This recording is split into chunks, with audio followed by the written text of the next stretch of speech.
ते हेच वय आहे तुझं ध्येय ठरवायचं. एखादी अशी गोष्ट ठरव तुला पुढे जाऊन ते बनायचंय. दिवस रात्र त्याच गोष्टीचं मागे लाग.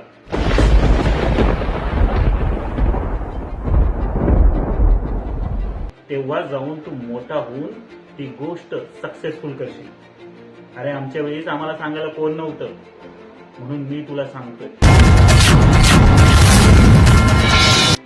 आलं आहे ना? A few moments later. काय रे, मी तुला आताच सांगितलं होतं ना की तुझं काहीतरी एक ध्येय ठरव. हे काय टीव्ही बघत बसलाय? तुम्ही बोललेले ना की एक ध्येय ठरव, तर मी ठरवलंय. काय? मला एक गेमर बनायचं. त्यासाठी मी दिवस रात्र गेमची व्हिडिओ बघणार. कशी वाटली आयडिया?